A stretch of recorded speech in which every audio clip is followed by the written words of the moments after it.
దశరథకృత శ్రీ శని స్తోత్రం. ఈ స్తోత్రం పారాయణం చేసేవారికి శీఘ్రముగా శనిగ్రహ అనుగ్రహం కలిగి ఏల్నాటి శని, అర్ధాష్టమ శని దోషాలు తొలగి సంపదలు, ఐశ్వర్యాన్ని ఇస్తాయని ఈ స్తోత్రం యొక్క ఫలశ్రుతి. నిత్యం లేదా పర్వదినాలలో ఈ స్తోత్రాన్ని పఠించిన వారికి సకల ఐశ్వర్యములు, ధనప్రాప్తి కలుగుతాయని ఫలశ్రుతి. నమః కృష్ణాయ నీలాయ శిఖికండనిభాయ చ నమో నీలమధుకాయ నీలోత్పలనిభాయ చ నమో నిర్మాంసదేహాయ దీర్ఘశ్రుతిజటాయ చ నమో విశాలనేత్రాయ శుష్కోధరభయానక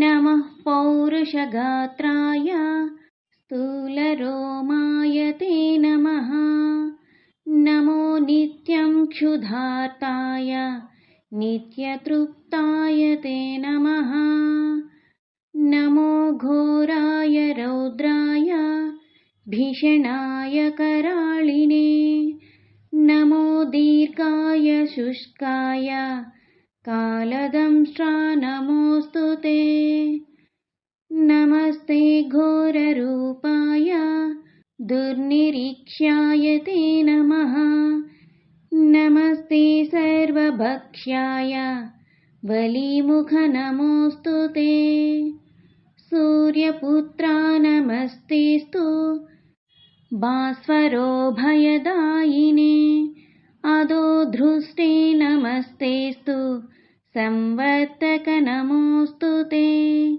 నమో మందగతే తుభ్యం నిష్ప్రభాయ నమో నమః తపసా జ్ఞానదేహాయ నిత్యయోగరతాయ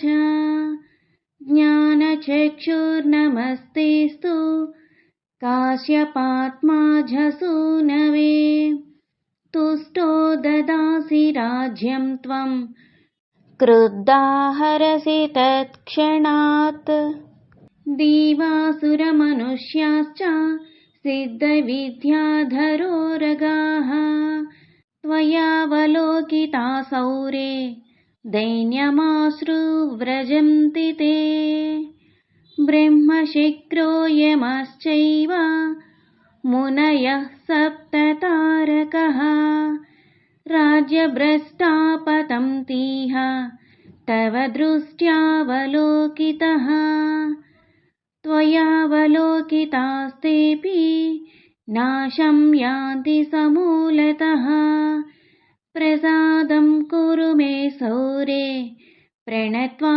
హి త్వమర్దితః. నా వీడియో కనుక మీకు నచ్చినట్లయితే లైక్ చేయండి, షేర్ చేయండి, సబ్స్క్రైబ్ చేయండి. ఆఫర్ ప్రోడక్ట్స్ కోసం డిస్క్రిప్షన్లో ఇచ్చిన నా టెలిగ్రామ్ లింక్ని క్లిక్ చేయండి.